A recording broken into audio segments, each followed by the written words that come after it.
In this video, Dimitrios Panayotopoulos-Tsiros and myself, Dr. Lucy Natarajan, introduce the Everyday Economy event and give a brief introduction to the theme and the topics that are discussed in the 6 following videos, which you can also find on this YouTube channel. Thank you. All right. Well, hello everyone, and welcome to this Everyday Economy research event. So we have 6 great presentations today, and then followed by a Q&A. The theme of today is how we study people's lives and what this type of research involves. The audience today is a real mix of academics and non-academics, which is fantastic. And we really hope that everybody can help us think about the issues involved. So I'm just going to say a few words on the theme and introduce, Dimitrios will introduce speakers.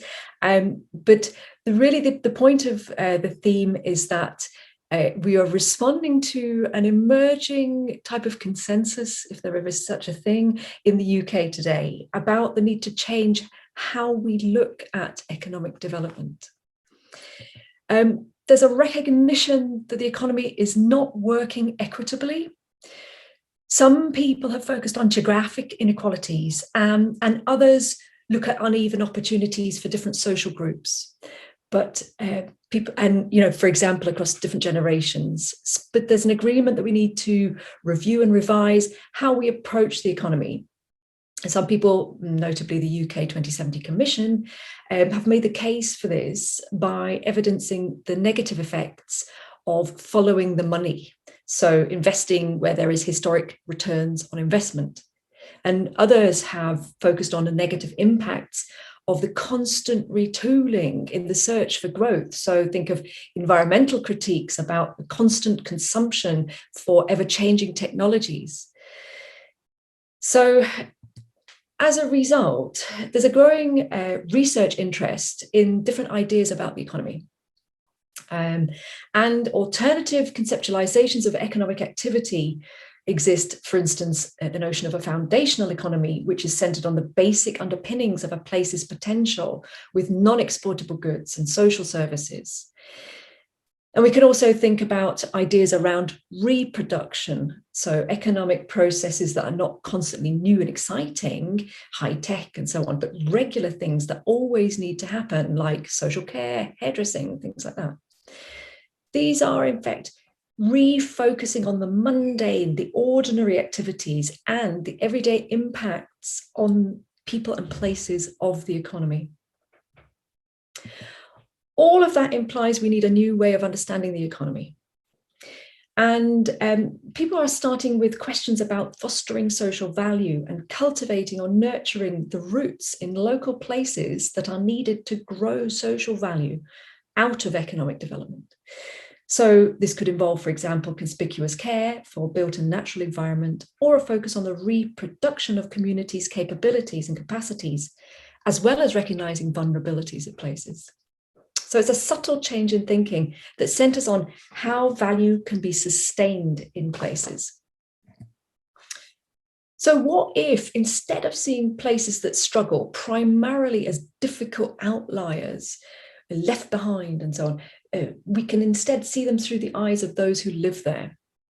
And this means seeing the economy as a living social subject rather than abstracted material object. In practical terms, it means paying close attention to the lived realities of people's everyday experiences of the economy. And what does this mean for research then, which is the topic of today?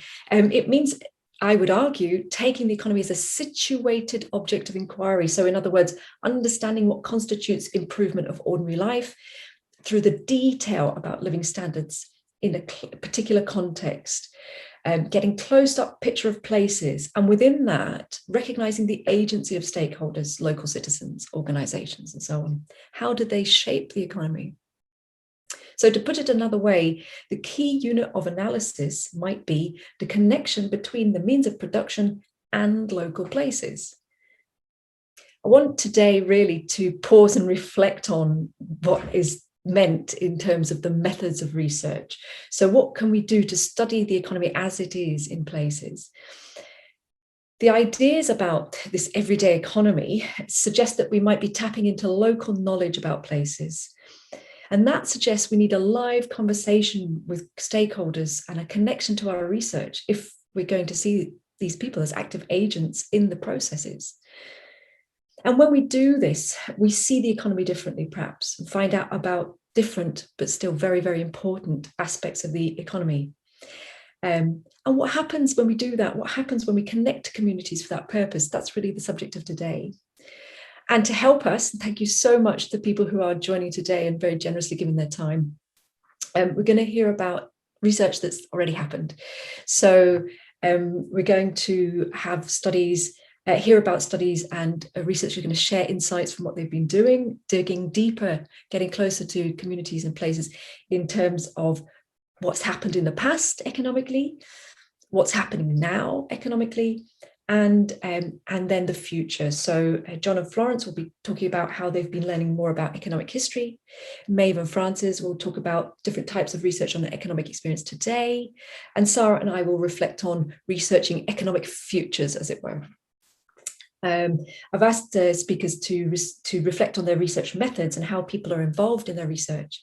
And we also want to hear your thoughts and reflections on that. And as Dimitrios said, please do stay for the discussion after the presentations, and you can put questions in the chat as we go. But I think we'll save the discussion for the end. If you would like to watch the presentations from this Everyday Economy Research event, you can find them on this YouTube channel. And the links are also on our webpage. If you have any thoughts and comments about the everyday economy, or indeed if you've got research or examples to share with us, please do get in touch with us. Our contact details are on our Everyday Economy website. And you can like and follow this YouTube channel for more videos on the topic.